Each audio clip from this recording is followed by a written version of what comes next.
रुको रुको, ये वीडियो स्टार्ट करने से पहले मेरे पास आपके लिए एक चैलेंज है। ओके, आप जाओ मेरे किसी भी क्लाइंट के साथ बात करो या किसी भी क्लाइंट से पूछो जिसके साथ मैं अभी तक काम कर रहा हूँ या जिसके साथ मैंने like I worked in the past, और उनसे पूछना कि इनसेन के साथ जब भी आपने काम किया है, अगर आपको कुछ उससे प्रॉब्लम थी या कुछ भी आपको शिकायत है जो सीरियस मैनर में हो, वरना मजाक वाले तो बहुत आप लोग कुछ ना कुछ बोल देंगे, बट सीरियस मैनर में अगर कोई मिल गया ना तो डीएम करना मुझे, ठीक है। इनसेन BSD इधर हैंडल आ रहा होगा, वो एक्चुअली में नहीं आएगा एंड इसका एक रीज़न है, वो मैं आपको ये वीडियो में बताऊंगा। ओके, सो स्टार्ट करते हैं हमारी वीडियो को। ये वीडियो का टॉपिक है how I earned 80K in a month. ये अमाउंट ऐसा नहीं है कि मैं हर मंथ 80K कमाता हूँ, ये it was my highest in the last year, जो कि सितंबर में था। एंड ये पूरी इनकम थी फ्रॉम फ्रीलांसिंग। ओके, एंड ये फ्रीलांस सितंबर में ज़्यादा इनकम हुई जस्ट बिकॉज मुझे सितंबर में अपना ये मैकबुक लेना था एंड उसके लिए बाकी सब तो मेरा प्लान था, बट ड्यू टू सम चीज़ें और सम पीपल जिन्होंने स्कैम किया, उसकी वजह से मेरे पास प्लेंटी ऑफ अमाउंट कम पड़ रही थी। एंड सितंबर में लास्ट ऑप्शन था मेरे पास मैकबुक लेने का with the student discount. Okay, तो फिर मैंने बहुत ज़्यादा ओवर वर्क किया था, like you no I think एक हफ्ता तो इट वाज लाइक कि मैं सारा दिन काम कर रहा हूँ और मेरे पास टाइम भी नहीं था। तो सितंबर में you can say like I pushed myself beyond my limits. Okay, तो ऐसे था। तो चलो स्टार्ट करते हैं। इसमें आई विल टेल यू कि how to earn, I will tell you how I achieved this much amount. Maybe ये अमाउंट आपके लिए बहुत ज़्यादा अच्छी हो, मे बी आपके लिए बहुत कम हो, it depending upon you. I am making this video for the beginners and the intermediate people और डिज़ाइनर्स जो अभी इंडस्ट्री में हैं या जो बिगिनिंग में अभी जस्ट स्टार्ट कर रहे हैं। ओके, तो इसमें मैंने 5 पॉइंट्स लिए हैं, मेरे पास अभी पॉइंट्स लिखे हुए हैं, कुछ भी मैंने स्क्रिप्ट नहीं बनाई है, सिर्फ पॉइंट्स लिखे हुए हैं ताकि जो भी चीज़ मैं बोलूँ वो इन रियलिटी जो चीज़ मेरे साथ हुई है, जो चीज़ें मैंने अपने साथ की है वो ही मैं आपको बताऊंगा। ओके ओके, तो स्टार्ट करते हैं हमारे फर्स्ट पॉइंट से। ओके, सो हमारे पॉइंट 1 है जो है डाइवर्सिफाई और बी ऑलराउंडर। ओके, तो आजकल क्या हो रहा है कि बहुत सारे डिज़ाइनर हैं जो कि मेनली थंबनेल्स या पोस्टर्स ऐसी चीज़ों पे काम कर रहे हैं। अगर आपको लाइक यू नो डाइवर्सिफाई करना है और आप चाहते हो कि आप अच्छे अमाउंट अर्न करो एंड इन द बिगिनिंग, तो आप क्या कर सकते हो, अपने डिज़ाइंस या अपनी स्किल्स को डाइवर्सिफाई कर सकते हो। ऐसा नहीं बोल रहा कि आप फोटोशॉप कर रहे हो तो आप इलस्ट्रेटर भी सीख लो, आप ये कोरल ड्रॉ वगैरह भी सीख लो, ऐसा नहीं बोल रहा। जैसे मुझे सिर्फ फोटोशॉप आता है, इलस्ट्रेटर मुझे थोड़ा बहुत आता है, मैंने स्टार्टिंग से थोड़ा बहुत सीखा था, बट देन अभी मेनली मेरा काम फोटोशॉप में होता है। ओके, तो आप डाइवर्सिफाई कर सकते हो अपने डिज़ाइन में। जैसे कि अगर मैं अपनी बात करूँ तो मैं लोगोज बना सकता हूँ, मैं बैनर्स बना सकता हूँ, मैं यूट्यूब का पूरा काम कर सकता हूँ, स्ट्रीम पैकेजेस बना सकता हूँ, राइट, सोशल मीडिया पोस्ट बना सकता हूँ एक ऑर्गेनाइजेशन एक कंपनी के लिए, एंड मैं जर्सी डिज़ाइन भी कर सकता हूँ। Even though in the starting जब मैं स्टार्ट कर रहा था ना, तो मैंने एक और चीज़ सोचा था कि जैसे मैस्कॉट्स स्टार्टिंग में बहुत ज़्यादा इलस्ट्रेशन मैस्कॉट्स वगैरह बहुत ज़्यादा पॉपुलर थे, मैंने वो भी ट्राई किया था, बट देन वो एक टाइम पे आके मुझे ऐसा फील हुआ कि इसमें 7-8 घंटे जाते हैं एंड जो तुम्हें अमाउंट मिल रही है या जो तुम चार्ज करोगे अकॉर्डिंग टू द मार्केट वो बहुत कम होगा। ओके, इसलिए मैंने फिर वो चीज़ बंद कर दी थी एंड वो चीज़ में मुझे मज़ा भी नहीं आता था। It's like you are tracing something, like you know mascot बना रहे हो तो मोस्टली ऐसा होता है, तो वो बहुत मुश्किल वाली चीज़ है, जो भी लोग कर रहे हैं बहुत like hats off to them. So मेरा मेन पॉइंट यही है कि ऐसे ही सिर्फ जैसे बहुत सारे डिज़ाइनर्स हैं कि सिर्फ थंबनेल या पोस्टर्स में काम कर रहे हैं, आप थोड़ा सा डाइवर्सिफाई करो ताकि आपके क्लाइंट को भी ऐसा होता है ना, जैसे स्टार्टिंग में मेरे पास भी ऐसे था, मैं पोस्टर्स या थंबनेल्स ही बनाता था मोस्टली, फिर धीरे धीरे मैंने लोगो स्टार्ट किए थे and then but first work मेरा लोगों का ही था एक्चुअली, क्लाइंट का। जर्सी का मेरे साथ ऐसे हुआ था कि मैं अपने एक क्लाइंट के साथ काम कर रहा था एंड ही वाज लाइक कि तुझे जर्सी बनानी आती है, मैंने बोला नहीं, तो उसने किसी और से बनाई एंड मैंने उसका प्राइस पूछा एंड उसने बताया कि ये अमाउंट में मैंने बनवाई है एंड आई वाज लाइक यार ये तो मैं भी बना सकता हूँ। तो फिर जब मैंने लैपटॉप वगैरह लिया तो मैंने जर्सीज बनानी भी स्टार्ट की थी आई थिंक 2021 में। तो यही है, अगर आप ज़्यादा डाइवर्सिफाई करोगे अपनी चीज़ों को अपने काम को तो आपको एक क्लाइंट से भी आपको बहुत ज़्यादा हाई टिकट मिल सकती है। तो अल्टीमेटली क्या होगा कि आपके पास ज़्यादा चांसेस होंगे गेटिंग न्यू क्लाइंट्स और ज़्यादा क्लाइंट्स, यू नो। एक होता है ज़्यादा क्लाइंट, एक होता है लिमिटेड नंबर ऑफ क्लाइंट्स। लेकिन लिमिटेड नंबर ऑफ क्लाइंट्स के साथ भी आप ज़्यादा काम करो तो ज़्यादा फ़ायदा होता है। ओके सो सेकंड पॉइंट है हमारा वर्क अंडर प्रेशर, और यू कैन से टाइम मैनेजमेंट। ओके, तो ये चीज़ मेरे साथ बहुत है, लाइक मैं बहुत ज़्यादा पंक्चुअल हूँ। मैं हमेशा किसी भी चीज़ करनी होती है तो उसके 2 मिनट या 5 मिनट पहले रेडी होता हूँ। इवन जब मेरा क्लाइंट कोई मुझे काम देता है या कोई पर्टिकुलर टाइम लिमिट देता है या डेडलाइन देता है, तो मैं हमेशा उससे 10 मिनट पहले या 1 घंटे पहले काम करके रखता हूँ, लेकिन मैं उसको उसी टाइम पे देता हूँ जो उसने डेडलाइन बोली होती है, राइट। तो ऐसा मैं काम करता हूँ। एंड अंडर प्रेशर काम करना आपके लिए बहुत इंपॉर्टेंट होना चाहिए। मान लीजिए आपके पास 3-4 क्लाइंट्स है, ओके, और उनका सबका काम एक दिन में आ रहा है, तो आपको पता होना चाहिए कि आपको कैसे एक क्लाइंट को टाइम डिवोट करना है एंड कैसे आप उसको उसके काम को इफेक्टिवली कर सकते हो, राइट। मेरे साथ भी ऐसा होता है कि बहुत सारे लाइक डिज़ाइनर्स जो मेरे अभी फ्रेंड्स बने हैं वो मुझसे पूछते हैं लाइक हाउ मच ऑग्स और how much clients do you have. तो मैं उनको बोलता हूँ कि मेरे पास मंथली 3-4 क्लाइंट्स हैं एंड बाकी फ्रीलांस का वर्क होता है। एंड ये एक्चुअली अभी है, और वो लोग बोलते हैं कि तुम कैसे मैनेज कर लेते हो। मैंने बोला इट्स नॉर्मल, लाइक अगर मेरे पास वो 3-4 क्लाइंट का वर्क एक दिन में भी आ रहा है तो मैं उनका एक दिन में भी कर देता हूँ, क्योंकि मुझे अभी आदत हो चुकी है प्रेशर में काम करने की एंड ज़्यादा वॉल्यूम में काम करने की। तो ये भी एक अच्छा फैक्टर बोल सकते हो। बट बहुत सारे लोग ऐसे होते हैं कि वॉल्यूम में काम नहीं करते हैं, वो एक लिमिटेड टाइम पे काम करते हैं, जैसे उससे प्रोडक्टिव आवर्स भी होते हैं उनके, जिससे फ़ायदा भी होता है एंड उनका चार्जेस भी फिर ज़्यादा होते हैं, राइट। मेरे चार्जेस भी अच्छे हैं, आई लाइक यू कैन से बहुत सारे लोगों के लिए मेरे चार्जेस ज़्यादा हैं, बहुत सारे लोगों के लिए मेरे चार्जेस कम है। लेकिन अभी क्या है कि मैंने थोड़ा सा काम कम कर दिया है क्योंकि मैं अभी कुछ और चीज़ों पे फोकस कर रहा हूँ। तो अल्टीमेटली बात यही है कि आपको प्रेशर में काम करना आना चाहिए and you should know how to manage your time, ताकि अगर क्लाइंट मान लीजिए आपको अपने 2-3 क्लाइंट के साथ प्रॉमिस कर रखा है to do any kind of work and वो एकदम से आ रहे हैं आपके पास, राइट। एंड ऑब्वियसली ऐसा होता है क्लाइंट के पास टाइम नहीं होता है। बहुत कम क्लाइंट्स होते हैं जो आपको हफ्ते की डेडलाइन दे, मोस्टली 1 या 2 डेज ऐसी डेडलाइंस होती है। तो इसमें क्या है कि आपको अपना प्रोडक्टिव आवर्स पहले देखने पड़ेंगे कि आपका माइंड किस टाइम पे ज़्यादा प्रोडक्टिव रहता है, उस टाइप से आप अपने टाइम को मैनेज कर सकते हो। लाइक एक पर्टिकुलर टाइम एक दिन का बना सकते हो कि इस टाइम पे मैं ज़्यादा अच्छे से काम कर पा रहा हूँ, तो आप वैसे कर सकते हो। तो मैं भी ऐसे करता होता हूँ mostly. Now point 3 which is build strong connections. With that I don't mean कि आपको कनेक्शंस बनाने हैं अपने फेलो डिज़ाइनर्स के साथ या अपने जैसे डिज़ाइनर्स के साथ, strong connections with your clients. Okay, तो ऐसे बंदों के साथ कनेक्शंस बनाओ जो कि आपको इन फ्यूचर हेल्प करेंगे। डिज़ाइनर के साथ बिगिनिंग में, स्टार्टिंग में आई डोंट रिकमेंड कि आप उनके साथ कनेक्शंस बनाओ, इवन विद मी ऑल्सो, क्योंकि जब आप स्टार्ट कर रहे होते हो तो आपको अपने पे फोकस करना चाहिए। एंड जब आप किसी और डिज़ाइनर के साथ मान लो कनेक्ट कर रहे हो, तो आई डोंट थिंक सो कि वो आपको किसी भी चीज़ में हेल्प करेगा या करेगी।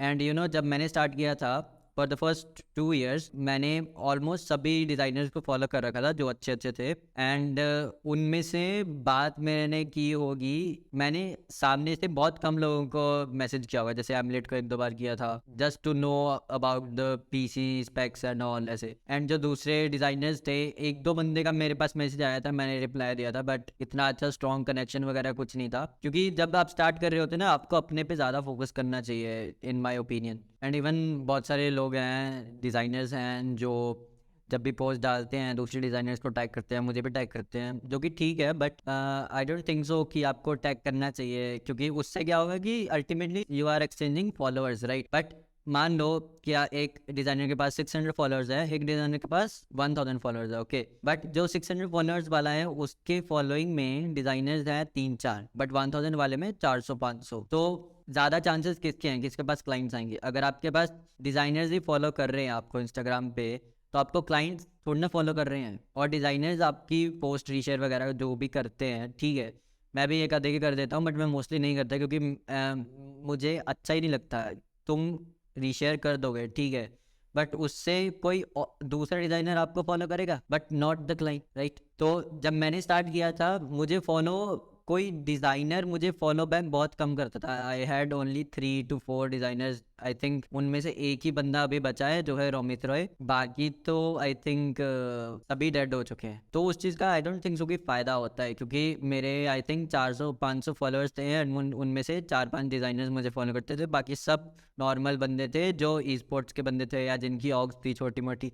तो उनसे फिर मुझे जब मैं अपना वर्क अपलोड करता था इंस्टाग्राम से, तो उनसे फिर मुझे क्लाइंट्स मिलते थे जिनके बाद मैं अच्छे से रिलेशन बनाता था। ओके, सो अभी हम बात करते हैं जो चीज़ मैंने स्टार्टिंग में बोली थी कि आप किसी भी क्लाइंट से मेरे से पूछ के आओ, कोई भी ऐसे गलत नहीं बोलेगा मेरे बारे में। ओके, तो ये चीज़ मैं इसलिए बोल रहा था क्योंकि जिस भी क्लाइंट के साथ मैं काम करता हूँ या कनेक्शन बनाता हूँ, वो इतना स्ट्रांग बनाता हूँ ना कि वो क्लाइंट खुद नहीं चाहता कि वो किसी और डिज़ाइनर के साथ काम करे। Main example IYD and esports county. हालांकि उनके साथ मैं बहुत ज़्यादा लड़ता रहता क्योंकि 3 साल हो चुके हैं और मज़े मज़े में काम करते हैं थोड़ा बहुत ऐसे। और भी बहुत सारे क्लाइंट्स एंड मैनेजर्स हैं जिनके साथ मेरा अच्छा कनेक्शन है। एंड एक इंटरेस्टिंग बात ये है, इन दिस 4 years, मतलब जब से मैंने काम स्टार्ट किया है तब से जितने भी क्लाइंट्स मेरे साथ मंथली बेसिस पे काम कर रहे थे या कर रहे हैं, उनमें से आज तक एक भी कोई ऐसा क्लाइंट नहीं हुआ जिसने मुझे सामने से छोड़ा हो। अगर मैं अपनी ओर से क्लाइंट को बोल दूं कि मैं आपके साथ काम नहीं कर सकता, वो हो सकता है, बट आज तक किसी भी क्लाइंट ने मुझे सामने से नहीं छोड़ा। क्योंकि क्लाइंट को अल्टीमेटली क्या चाहिए होता है? पहला क्वालिटी वर्क, सेकंड टाइमिंग,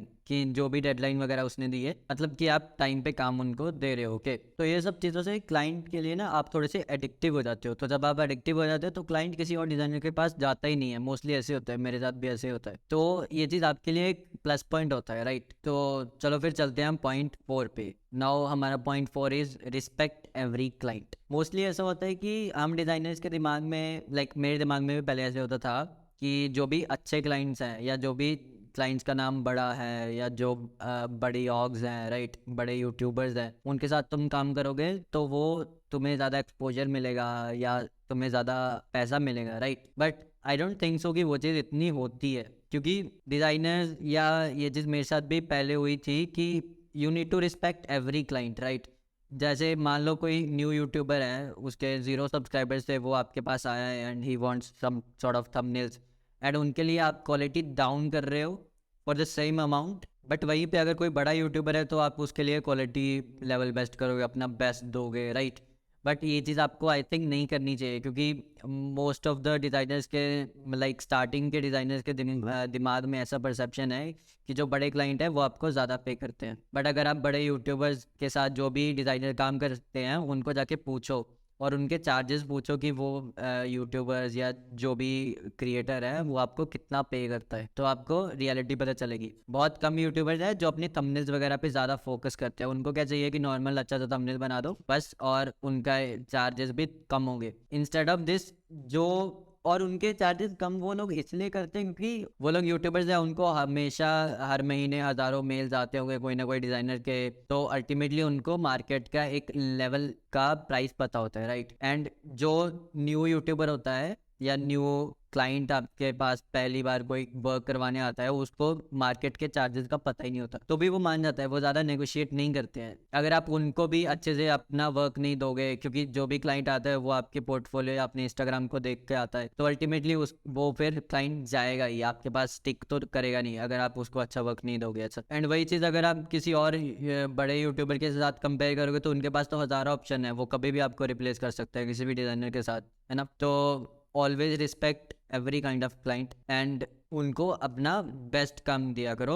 हाँ, कभी कभार होता है कि आपका मन नहीं करता, ये चीज़ मेरे साथ भी ज़्यादा होती है क्योंकि मेरे पास काम भी ज़्यादा होता है, बट फिर भी मैं उनको अपना, एक मेरा एवरेज लेवल है, वो लेवल पे हमेशा हर एक क्लाइंट को वो काम मिलता है, ऐसा होता है। ओके, तो एक लेवल बना के रखो कि आप अपने लोएस्ट में भी उस लेवल का काम बना के दोगे ताकि आपका क्लाइंट आपसे नाखुश ना हो अल्टीमेटली। आई नो मैं ज़्यादा अच्छे से एक्सप्लेन नहीं कर पा रहा हूँ, मैं अपनी एग्जांपल ज़्यादा दे रहा हूँ क्योंकि मैं इतना अच्छा कंटेंट क्रिएटर नहीं हूँ। चलो हम चलते हैं हमारे 5th पॉइंट में। नाउ 5th पॉइंट बहुत इंपॉर्टेंट है I think, and 5th point ये है कि बी क्लियर और स्ट्रॉन्ग विद योर पेमेंट्स। हमेशा जब भी आप किसी के साथ काम करो 50% advance low, 50% after your work, और वाटरमार्क वगैरह लगा के दिखा सकते हो, फिर उसके बाद 50% अपना रेस्ट ऑफ द अपने क्लाइंट से ले सकते हो। इससे क्या है कि आपके साथ स्कैम होने के चांसेस कम हो जाते हैं। बट अगर आप कोई क्लाइंट के साथ मंथली काम कर रहे हो और वो क्लाइंट थोड़ा सा नोन है या नोन ऑर्ग है, उनके साथ आप 50% ना भी करो तो भी चलता है, राइट? बट अगर कोई न्यू ऑर्ग है, न्यू क्लाइंट है, 50% इज़ मैंडेटरी। ये चीज़ हमेशा करना। ऐसा नहीं होना चाहिए कि मान लो आपके पास क्लाइंट नहीं है एंड कोई क्लाइंट आ रहा है, आप उनको बोले 50% एडवांस एंड वो बोल रहे कि नहीं bro I will pay after 15 days और 30 डेज, मत करो काम। पैन एड्स वगैरह बना लो, अपने आप को इम्प्रूव कर लो, वो ज़्यादा बेटर है। बट ऐसी चीज़ों पे मत करो कि आपको 50% नहीं मिल रहा है एंड फिर भी आप काम कर रहे हो और बाद में आपको पेमेंट नहीं मिलेगी, तो उस चीज़ का फ़ायदा नहीं होगा, डिमोटिवेट हो गया अल्टीमेटली, क्योंकि आप बिगिनिंग कर रहे हो, स्टार्टिंग कर रहे हो। ओके, मेरी सजेशन तो यही रहेगी कि पेमेंट्स के लिए आप क्लियर रहो पहले ही, क्योंकि ये चीज़ मैं बोल रहा हूँ जिसने 2022 में 1 लाख प्लस स्कैम करवाया अपना, एंड इसीलिए मैं नहीं चाहता कि आपका भी स्कैम हो। तो क्लियर रहो पेमेंट्स के लिए, एंड ये चीज़ मैं अपने आप को ही बोल रहा हूँ for the 2023। Okay, the 6th point जो कि बोनस पॉइंट है काइंड ऑफ, एंड ये बहुत इंपॉर्टेंट है। आपने चाहे ये पाँचों के पाँचों पॉइंट अच्छे से कर लिए या फॉलो कर लिए, बट अगर आप ये 6th पॉइंट को नहीं सुनोगे तो कोई सेंस नहीं बनेगी। Okay, 6th point is don't be easily replaceable. अभी ये चीज़ मैं क्यों बोल रहा हूँ, क्योंकि मान लो आपने कोई एक पर्टिकुलर वर्क किया, ओके, बट आपके जैसे 100-200 डिज़ाइनर वो सेम वर्क या उससे थोड़ा सा अच्छा वर्क कर सकते हैं और सेम चार्जेस पे, तो आप तो इजीली रिप्लेसेबल हो जाओगे ना। There should be X factor in you, ताकि कोई भी बंदा आपको इजीली रिप्लेस ना कर पाए। मान लो मेरे को कोई रिप्लेस कर सकता है in terms of my posters या in terms of my thumbnails, but I know logos, I know jersey designs, I know posters, I know thumbnails. तो मेरे पास डाइवर्सिफिकेशन है, वो चीज़ मुझे हेल्प कर रही है, right. And I don't think so कि कुछ गिन चुने डिज़ाइनर्स हैं जिनके प्राइसेस भी अच्छे खासे हैं, वो लोग मुझे रिप्लेस कर सकते हैं easily, but I am not easily replaceable to any sort of designer. Okay, ये चीज़ थोड़ा मैं एटीट्यूड में बोल रहा हूँ, ओके ठीक है मान लो, बट कोई भी बंदा उठ के 2 साल लगा के मुझे रिप्लेस करना थोड़ा मुश्किल है। एंड ये चीज़ आपके लिए भी होनी चाहिए, आप में भी वो पर्टिकुलर ईगो होनी चाहिए, healthy ego, healthy attitude, positive attitude, ताकि आप अपने डिज़ाइंस को, अपने वर्क को ज़्यादा इम्प्रूव कर पाओ एंड कोई भी बंदा आपको इजीली रिप्लेस ना कर पाए। ओके, तो यही चीज़ें हैं जिनको आप फॉलो करके फ्रीलांस से अर्निंग कर सकते हो अच्छी खासी, even more than that 80K से भी ज़्यादा कर सकते हो। एंड बाकी तो ठीक है, बट आई वुड सजेस्ट कि वाइल डूइंग फ्रीलांसिंग आप कुछ और भी चीज़ें करते रहो, जैसे मैं भी कर रहा हूँ। हालांकि मैं जो भी 3-4 चीज़ें अलग से कर रहा हूँ उनसे अभी भी अर्निंग जनरेट नहीं हो रही है, बट आई नो कि वो कंपाउंड होके धीरे धीरे वो स्टार्ट होगा एंड देन वो चीज़ मेरी फ्रीलांस को भी क्रॉस ओवर करने वाली है। तो आपको भी हमेशा अपना बैकअप प्लान होना चाहिए। Don't rely on to graphic designing और फ्रीलांसिंग, क्योंकि आई वोंट रिकमेंड ये AI की वजह से नहीं बोल रहा हूँ, बस आई won't recommend you to rely on to one thing, and the perfect example is PUBG Mobile Esports. Okay.